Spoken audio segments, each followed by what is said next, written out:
കൊച്ചു ത്രേസ്യ പുണ്യവതി നിന്നിൽ റോസാ പുഷ്പം പോലെ ഹൃദയം. കൊച്ചു ത്രേസ്യ പുണ്യവതി നിന്നിൽ റോസാ പുഷ്പം പോലെ ഹൃദയം. ഈശോ മിശിഹായ്ക്ക് സ്തുതിയായിരിക്കട്ടെ. പുഷ്പവർഷത്തിൻ്റെ 90 ദിനങ്ങൾ ലിസ്യുവിലെ ചെറുപുഷ്പത്തോടൊപ്പം നമ്മൾ നടത്തുന്ന ആത്മീയ തീർത്ഥയാത്രയുടെ 38ാമത്തെ ദിവസമാണിന്ന്. നമ്മൾ ഇന്നലെ കൊതിയെക്കുറിച്ച് കണ്ടു, ഒരു മൂലഭാവമാണ്. ഇന്ന് അതിനെ അതിജീവിക്കുന്ന പുണ്യത്തെക്കുറിച്ച് നമ്മൾ കാണുക, മിതത്വം അല്ലെങ്കിൽ ടെമ്പറൻസ്. കൊച്ചുത്രേസ്യയുടെ ഈ ആത്മീയ വീക്ഷണത്തിലേക്ക് നമ്മൾ നോക്കുമ്പോൾ അവളെ സ്വാധീനിച്ചിട്ടുള്ളവരിലേക്ക് നമുക്ക് ആദ്യമേ തന്നെ ഒന്ന് നോക്കാം. ഒന്നാമതായിട്ട് വിശുദ്ധ അഗസ്റ്റിൻ. മിതത്വത്തെയും ആത്മനിയന്ത്രണത്തെയും കുറിച്ചുള്ള അദ്ദേഹത്തിൻ്റെ രചനകൾ സംയമനം ഒരു പുണ്യമായി കൊച്ചുത്രേസ്യയുടെ ധാരണയെ ഏറെ സ്വാധീനിച്ചിട്ടുണ്ട്. രണ്ടാമതായിട്ട് ഒരു വചനഭാവമാണ് പൗലോസ്ലീഹ ഗലാത്യക്കാർക്ക് എഴുതിയ ലേഖനം 5-ാം അധ്യായം 22 23 വാക്യങ്ങൾ. എന്നാൽ ആത്മാവിൻ്റെ ഫലങ്ങൾ സ്നേഹം, ആനന്ദം, സമാധാനം, ക്ഷമ, ദയ, നന്മ, വിശ്വസ്തത, സൗമ്യത, ആത്മസംയമനം ഇവയാണ്. ഇവയ്ക്കെതിരായി ഒരു നിയമവുമില്ല. ഈ വാക്യം സംയമനത്തെ പരിശുദ്ധാത്മാവിൻ്റെ ഒരു ഫലമായിട്ട് ഉയർത്തി കാണിക്കുന്നു.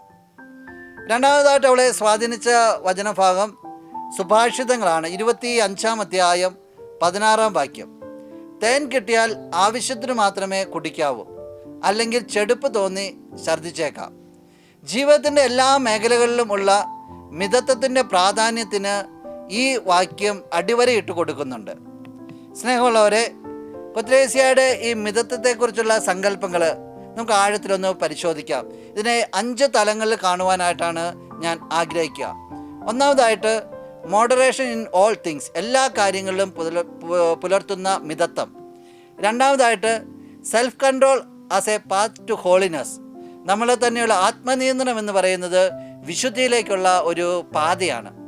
മൂന്നാമതായിട്ട് detachment from material pleasures, material പ്ലഷേഴ്സിൽ നിന്നുള്ള ഒരു അകൽച്ച. നാലാമതായിട്ട് the role of prayer in temperance, മിതത്വത്തിൽ പ്രാർത്ഥനയുടെ പ്രാധാന്യം. അഞ്ചാമതായിട്ട് ജോയ്ഫുൾ സിംപ്ലിസിറ്റി, ആനന്ദം നൽകുന്ന ലാളിത്യം. സ്നേഹമുള്ളവരെ, ഈ 5 തലങ്ങളെ നമുക്കൊന്ന് ആഴത്തിൽ നോക്കാം. ഒന്നാമതായിട്ട് മോഡറേഷൻ ഇൻ ഓൾ തിങ്സ്, ഭക്ഷണത്തിലും പാനീയത്തിലും മറ്റെല്ലാ സുഖഭോഗങ്ങളിലും മിതത്വം പാലിക്കുന്നതാണ് യഥാർത്ഥ സംയമനം എന്ന് വിശുദ്ധ കൊച്ചുത്രേസ്യ വിശ്വസിച്ചിരുന്നു. അവൾ അവളുടെ ആത്മകഥയിൽ ഇങ്ങനെ കുറിക്കുന്നു: എല്ലാ കാര്യങ്ങളിലും മിതത്വം പാലിക്കാൻ ഞാൻ ശ്രമിക്കുന്നു. സന്തുലിതാവസ്ഥ സമാധാനത്തിലേക്ക് നയിക്കുമെന്ന് തിരിച്ചറിഞ്ഞു. അപ്പോൾ അവൾക്ക് കിട്ടിയ ഒരു ബോധ്യമാണ് സന്തുലിതാവസ്ഥ, അതായത് മിതത്വത്തിൻ്റെ ഒരവസ്ഥ സമാധാനത്തിലേക്ക് നയിക്കും. അതുകൊണ്ട് അവൾ എല്ലാ കാര്യങ്ങളിലും ഒരു മിതത്വം പുലർത്തിയിരുന്നു. അവൾ വീണ്ടും ഒരു ആത്മകഥയിൽ പറയുന്നുണ്ട്: മിതത്വം എൻ്റെ ഹൃദയത്തെ ദൈവത്തിൽ കേന്ദ്രീകരിക്കുന്ന ഒരു കൃപയാണ്. അപ്പം മിതത്വത്തെ ഒരു കൃപയായിട്ട് അവൾ കണക്കാക്കിയാണ്. ഇതുള്ളത് കൊണ്ട് എനിക്ക് എൻ്റെ ഹൃദയത്തെ ദൈവത്തിലേക്ക് കേന്ദ്രീകരിക്കുവാനായിട്ട് സാധിക്കുന്നു. രണ്ടാമതായിട്ട് self control as a path to holiness, സ്വയം നിയന്ത്രണം അല്ലെ ആത്മനിയന്ത്രണം എന്ന് പറയുന്നത് പരിശുദ്ധിയിലേക്കുള്ള ഒരു പാതയാണ്. ആത്മനിയന്ത്രണം വളർത്തുന്നത് ആത്മീയ വളർച്ചയ്ക്കും ദൈവത്തോട് കൂടുതൽ അടുക്കുവാനും അത്യന്താപേക്ഷിതമാണെന്ന് വിശുദ്ധ കൊച്ചുത്രേസ്യ ഊന്നിപ്പറയുന്നു. അവളുടെ അന്തിമ വചസ്സുകളിൽ ഇങ്ങനെ രേഖപ്പെടുത്തിയിട്ടുണ്ട്: ആത്മനിയന്ത്രണം പരിശീലിക്കുമ്പോൾ ദൈവകൃപയിൽ ആശ്രയിക്കാൻ ഞാൻ പഠിക്കുന്നു. അപ്പോൾ ആത്മസംയമനം അല്ല ആത്മനിയന്ത്രണം അത് ദൈവകൃപയിലേക്കുള്ള ആശ്രയത്വത്തിലേക്ക് അവളെ വളർത്തിയിരുന്നു. അതാണ് പുണ്യവതി പറയുക. അവളുടെ ആത്മകഥയിൽ ഇങ്ങനെ കുറിച്ച് വയ്ക്കുന്നു: ഓരോ ദിവസവും എടുക്കുന്ന ആത്മനിയന്ത്രണത്തിൻ്റെ ചെറിയ വിജയങ്ങളിൽ വിശുദ്ധി കാണപ്പെടുന്നു. അപ്പോൾ അവൾ ചെറിയ ചെറിയ കാര്യങ്ങളിൽ ഇങ്ങനെ ആത്മനിയന്ത്രണം പുലർത്തിക്കൊണ്ട് അവൾ വിജയിച്ചിരുന്നു. അവൾ പറയാണ്, ഈ വിജയത്തിൽ, ഇത് ചെറിയ ചെറിയ വിജയങ്ങളാണ്, പക്ഷേ ഈ വിജയത്തിൽ ഞാൻ വിശുദ്ധി ദർശിക്കുന്നുവെന്ന്. മൂന്നാമത്തെ തലം എന്ന് പറയുക ഡിറ്റാച്ച്മെൻറ്റ് ഫ്രം മറ്റീരിയൽ പ്ലഷേഴ്സ്. അമിതമായ ആസക്തിയിൽ നിന്നുള്ള അകൽച്ച കൂടുതൽ സ്വാതന്ത്ര്യത്തിലേക്കും മനസ്സമാധാനത്തിലേക്കും നയിക്കുമെന്ന് വിശുദ്ധ കൊച്ചുത്രേസ്യ പഠിപ്പിക്കുന്നുണ്ട്. അവളുടെ ആത്മകഥയിൽ അവളിങ്ങനെ കുറിക്കുന്നു: ഈ ലോകത്തിൻ്റെ സുഖങ്ങളിൽ നിന്ന് എന്നെ തന്നെ മാറ്റി നിർത്തുന്നതിനാൽ ഞാൻ സ്വാതന്ത്ര്യം കണ്ടെത്തുന്നു. അപ്പോൾ അവളുടെ സ്വാതന്ത്ര്യം കണ്ടെത്തിയിരുന്നത്, അനുഭവിച്ചിരുന്നത് അവളെ മറ്റെല്ലാ സുഖങ്ങളിൽ നിന്നും മാറ്റി നിർത്തിക്കൊണ്ടാണ്. അവളുടെ അന്തിമ വചസ്സുകളിൽ ഇങ്ങനെ പറയുന്നു: ലൗകിക മോഹങ്ങൾ ഉപേക്ഷിച്ച് ദൈവസ്നേഹത്തിലേക്ക് ഞാൻ എൻ്റെ ഹൃദയത്തെ തുറക്കുന്നു. മറ്റെല്ലാം മാറ്റിവെച്ചിട്ട് എനിക്ക് ദൈവം മാത്രമേ ഉള്ളൂ. ദൈവത്തിലേക്ക് ഹൃദയത്തെ അവൾ തുറന്നു കൊടുക്കുക. അതാണ് അവളുടെ ഏക സന്തോഷം എന്ന് പറയുക. നാലാമത്തെ തലം എന്ന് പറയുക the role of prayer in temperance. സംയമനം പാലിക്കുവാനും പ്രലോഭനത്തെ ചെറുക്കുവാനുമുള്ള ഒരാളുടെ ദൃഢനിശ്ചയം, ഇത് ശക്തിപ്പെടുത്തുന്നതിന് പ്രാർത്ഥന അത്യന്താപേക്ഷിതമാണെന്ന് വിശുദ്ധ കൊച്ചുത്രേസ്യ തിരിച്ചറിഞ്ഞിരുന്നു. അവളുടെ ആത്മകഥയിൽ ഇങ്ങനെ പറയുന്നു: പ്രലോഭനത്തിൻ്റെ നിമിഷങ്ങളിൽ പ്രാർത്ഥന എൻ്റെ നങ്കൂരമാണ്. എന്നെ അത് സംയമനത്തിലേക്ക് നയിക്കുന്നു. അപ്പോൾ അവൾ എത്ര തീക്ഷ്ണതയോടു കൂടിയാണ് അവൾ അതിനെ കണ്ടിരുന്നതെന്ന് നോക്കിയേ. അവളുടെ ഒരു എഴുത്തിൽ ഇങ്ങനെ പറയുന്നുണ്ട്: എൻ്റെ ദൃഢനിശ്ചയം ശക്തിപ്പെടുത്തുവാനും മിതത്വം വളർത്തിയെടുക്കുവാനും ഞാൻ പ്രാർത്ഥനയിലേക്ക് തിരിയുന്നു. അപ്പോൾ അവളുടെ ദൃഢനിശ്ചയം വിജയിക്കണമെന്നുള്ള, ദൈവത്തോട് അടുക്കണമെന്നുള്ള ആ ഒരു നിശ്ചയത്തിനും അതുപോലെ തന്നെ എല്ലാത്തിനും ഒരു മിതത്വം പാലിക്കുവാനായിട്ട് അവൾ ശ്രദ്ധ കൊടുത്തിരുന്നത്, അല്ലെങ്കിൽ അവൾ ആശ്രയിച്ചിരുന്നത് അവളുടെ പ്രാർത്ഥനകളിലാണ്. ഇതിൻ്റെ അഞ്ചാമത്തെ തലം എന്ന് പറയുക ജോയ്ഫുൾ സിംപ്ലിസിറ്റി.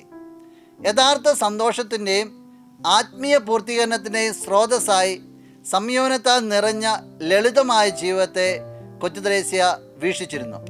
അവളുടെ ആത്മകഥയിൽ ഇങ്ങനെ പറയുന്നു: ലളിതമായി ജീവിക്കുന്നത് ഭൗമിക സുഖങ്ങളെ മറികടക്കുന്ന ഒരു സന്തോഷം നൽകുന്നു. അപ്പോൾ അവളുടെ ലാളിത്യം, ലളിതമായ ജീവിതം എല്ലാ സുഖങ്ങളെയും മറികടന്ന് സന്തോഷത്തോടു കൂടി പോകാനായിട്ട് അവളെ സഹായിച്ചിരുന്നു. അവൾ സഹോദരി സെലിൻ എഴുതുന്ന ഒരു എഴുത്തിൽ ഇങ്ങനെ പറയുന്നു: ഞാൻ ഒരു ലളിതമായ ജീവിതം തിരഞ്ഞെടുക്കുന്നു. അവിടെ ദൈവത്തെ ശ്രദ്ധ കേന്ദ്രീകരിക്കുന്ന ഹൃദയത്തിൽ നിന്ന് സന്തോഷം ഒഴുകുന്നു. അപ്പോൾ ലളിതമായ ജീവിതം ചേർത്ത് പിടിക്കുന്നു എന്ന് പറയുമ്പോൾ അതിൽ സന്തോഷമുണ്ടെന്നും കൂടി അവൾ സഹോദരിക്ക് കുറിച്ചു കൊടുക്കുകയാണ്. സ്നേഹമുള്ളവരെ, കൊച്ചുത്രേസ്യയുടെ ഈ ഒരു ആത്മീയ ദർശനത്തിൽ നിൽക്കുമ്പോൾ നമുക്ക് ഇത് മറ്റു തലങ്ങളെ, പ്രത്യേകിച്ച് ആധ്യാത്മികം, മനഃശാസ്ത്രം, സാമൂഹിക, ഈ 3 തലങ്ങളെ എങ്ങനെയാണ് സ്വാധീനിച്ചിട്ടുള്ളതെന്ന് ചെറുതായിട്ട് നമുക്കൊന്ന് നോക്കാം. ഒന്നാമതായിട്ട് ആധ്യാത്മിക തലം.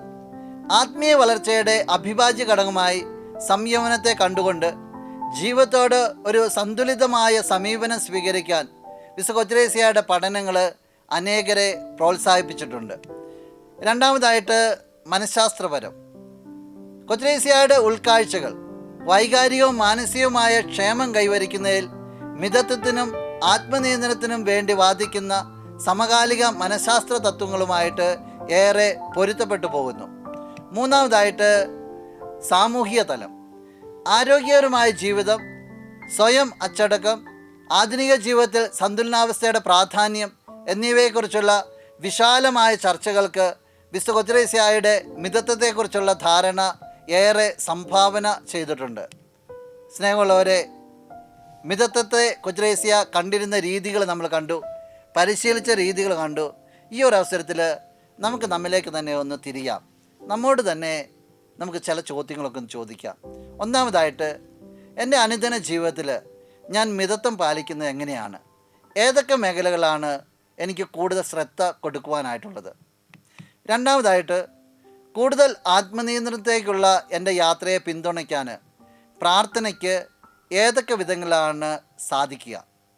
മൂന്നാമതായിട്ട്, സന്തോഷവും ആത്മീയ വളർച്ചയും പ്രോത്സാഹിപ്പിക്കുന്ന ലളിതമായ ഒരു ജീവിത ശൈലി, സിമ്പിൾ ലൈഫ്, അത് എനിക്ക് എങ്ങനെയാണ് എൻ്റെ ജീവിതത്തിലേക്ക് ഒപ്പിയെടുക്കുവാനായിട്ട് സാധിക്കുക? പ്രിയമുള്ളവരെ, നിങ്ങളോട് തന്നെയാണ് ഈ ചോദ്യം ചോദിക്കേണ്ടത്. കൊച്ചുത്രേസ്യയുടെ ഈ മിതത്വ ശൈലി ജീവിതത്തിൽ ഒപ്പിയെടുക്കാൻ നമുക്ക് സാധിക്കട്ടെ. ഈ നിമിഷം നമുക്ക് പുണ്യവതിയോട് പ്രാർത്ഥിക്കാം. ഇഹലോക ജീവിതത്തിൽ മാലായിക്കടുത്ത പരിശുദ്ധിയുടെയും ആധ്യാത്മിക ശിശുത്വത്തിൻ്റെയും ദൈവത്തിരുമനസ്സിനുള്ള പൂർണ്ണമായ കയ്യാളിപ്പിൻ്റെയും ദർപ്പണമായ വിശുദ്ധ കൊച്ചുത്രേസ്യായെ ഞങ്ങളെ നീ ദയോടെ തൃക്കൺ പാർക്കണമേ. ഞങ്ങളുടെ കാര്യങ്ങളെല്ലാം നിന്നെ ഞങ്ങൾ ഭരമേൽപ്പിക്കുന്നു. ഞങ്ങളുടെ അരിഷ്ടതകളെല്ലാം നിൻ്റേതായി നീ സ്വീകരിക്കണമേ. നിൻ്റെ ആയുസിൻ്റെ ആരംഭദശയിൽ തന്നെ സ്വർഗരാജ്ഞി അമലോത്ഭകന്യ വാത്സല്യത്തോടെ നിന്നെ കടാക്ഷിക്കുകയും നീ അവിടുത്തെ വത്സല ശിശുവായി തീരുകയും ചെയ്തുവല്ലോ. ആ മാതാവിൻ്റെ ശക്തിയേറിയ മാധ്യസ്ഥം മൂലം ഞങ്ങൾക്ക് ആവശ്യമുള്ള എല്ലാ നന്മകളും, പ്രത്യേകിച്ച് പ്രിയമുള്ളവരെ, നമുക്ക് നമ്മുടെ നിയോഗങ്ങളെ ഈ നിമിഷം ഒന്ന് ചേർത്ത് വയ്ക്കാം. ഒന്നാമതായിട്ട് നമുക്ക് പ്രാർത്ഥിക്കാം, കൊച്ചുത്രേസ്യയെ പോലെ മിതത്വം പരിശീലിക്കുവാനായിട്ട്, എല്ലാത്തിനും ഒരു ആത്മനിയന്ത്രണം പരിശീലിക്കുവാനായിട്ട് നമ്മളെ സഹായിക്കണമേ എന്ന് അപേക്ഷിക്കാം. ഒപ്പം നമുക്ക് നമ്മുടെ വിവിധങ്ങളായ നിയോഗങ്ങളെ ഈ നിമിഷം ചേർത്ത് വയ്ക്കാം. ഈ അനുഗ്രഹങ്ങളും ഒരു നല്ല മനവും സിദ്ധിക്കുന്നതിന് നിരന്തരം ഞങ്ങൾക്ക് വേണ്ടി പ്രാർത്ഥിക്കണമേ. ആമേൻ. പുണ്യവതിയുടെ തിരുശേഷിപ്പ് കൊണ്ടുള്ള ആശീർവാദത്തിനായിട്ട് നമ്മൾ ഒരുങ്ങിയാണ്. നമുക്ക് കരങ്ങൾ കൂപ്പി കണ്ണുകൾ അടച്ച് ശിരസ് നമിക്കാം. നല്ലവനായ കർത്താവേ, നിൻ്റെ ഇഷ്ടദാസിയായ ലിസിയിലെ ചെറുപുഷ്പത്തെ ഞങ്ങൾ നന്ദിയോടും അഭിമാനത്തോടും കൂടി കാണുകയാണ്. നിന്നോട് ഒട്ടുചേരുവാൻ വേണ്ടി അവളുടെ ജീവിതത്തിൽ എത്രമാത്രമാണ് ശ്രദ്ധിച്ചിരുന്നത്. മിതത്വത്തിൻ്റെ അരൂപി അവൾ പൂർണ്ണമായിട്ടും ജീവിതത്തിലേക്ക് സ്വീകരിച്ചു. എല്ലാ കാര്യത്തിലും ആത്മനിയന്ത്രണം പ്രാപിക്കുവാനായിട്ടും അതുപോലെ തന്നെ പ്രാർത്ഥനയിൽ ആശ്രയിക്കുവാനായിട്ടും അവൾ ഏറെ ശ്രദ്ധിച്ചല്ലോ. ഇതെല്ലാം നീ നൽകിയ കൃപയാണെന്ന് ഞങ്ങൾ വിശ്വസിക്കുന്നു. നല്ലവനായ കർത്താവേ, ഞങ്ങളെയും നീ അനുഗ്രഹിക്കണമേ. ഞങ്ങൾക്കേറെ പ്രിയപ്പെട്ട ഞങ്ങളുടെ കൊച്ചുറാണി നിന്നെപ്പോലെ മിതത്വം പരിശീലിക്കുവാനായിട്ട്, ആശ്ലേഷിക്കുവാനായിട്ട്, ഒന്നിനോടും മമതയില്ലാതെ ഈശോയിലേക്ക് മാത്രം നോക്കുവാനായിട്ട് ഞങ്ങൾക്ക് വേണ്ടി നീ പ്രാർത്ഥിക്കണമേ. പ്രാർത്ഥനയിൽ ആശ്രയിക്കുവാനായിട്ട്, സ്നേഹത്തിൽ ചാലിച്ച് ജീവിതത്തെ ദൈവത്തിൽ കേന്ദ്രീകരിക്കുവാനായിട്ട് പുണ്യവതി ഞങ്ങൾക്ക് വേണ്ടി നീ മാധ്യസ്ഥം വഹിക്കണമേ. നമ്മുടെ കർത്താവ് ഈശോ മിശിഹായുടെ കൃപയും പിതാവായ ദൈവത്തിൻ്റെ സ്നേഹവും പരിശുദ്ധാത്മാവിൻ്റെ സഹവാസവും വിശുദ്ധ കൊച്ചുത്രേസ്യയുടെ പുഷ്പവർഷവും നിങ്ങളെല്ലാവരോടും കൂടി ഉണ്ടായിരിക്കട്ടെ, ഇപ്പോഴും എപ്പോഴും എന്നേക്കും. ആമേൻ.